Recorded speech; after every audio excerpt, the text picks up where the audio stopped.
The Assembly will stand informal.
The Assembly's back in session. Gentlelady from the 41st.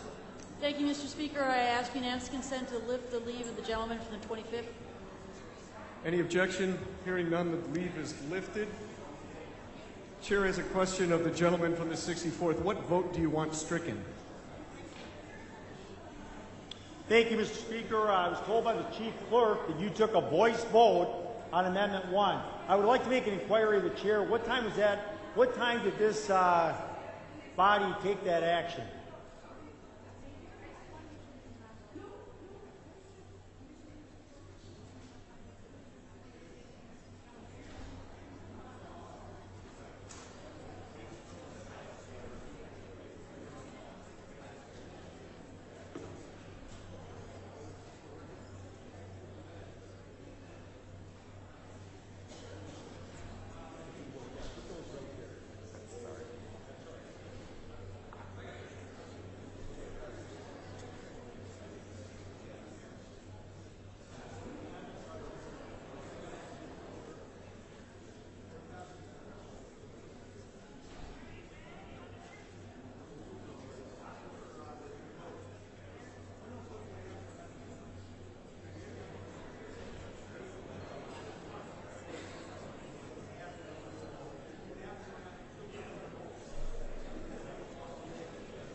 Gentleman from the 64th has the floor.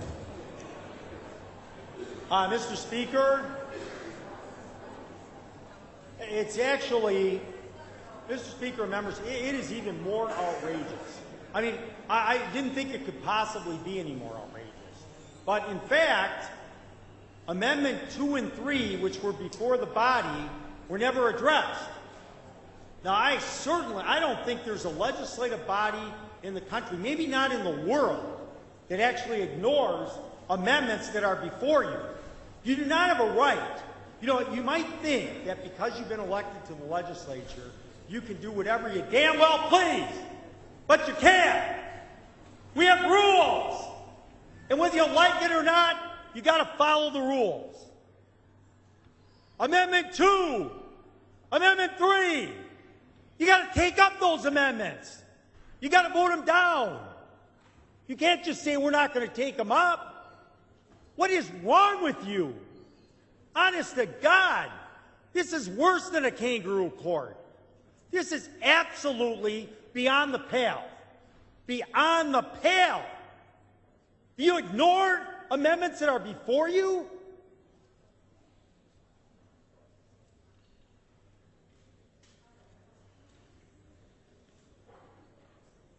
Now, I renew my request, Mr. Speaker. I rise to ask unanimous consent that the previous action on this bill be stricken from the record. Mr. Speaker. An objection is heard. Gentleman from the 64th. Mr. Speaker, I move that the previous action on this bill be stricken from the record. And let me speak to that for a minute. Now, if any of you have a shred of decency in you, a shred of decency, you will not allow these people up here to allow you to ignore these rules. You know, you took an oath of office. I don't know if you take it seriously or if you just think that now that we have a governor that wants to be a government of one, you can do whatever you like. Well, you can't. You absolutely can't. We have 2 other amendments before us that you did not take up. Did not take up. Never, ever in the history of this body has that happened. I doubt it's ever happened in anybody. Honest to God, what is wrong with you? Are you really that eager to shut down this process? To strip people of their basic worker rights? That you're willing to do anything? I'm sure there's others that will have plenty to say about this.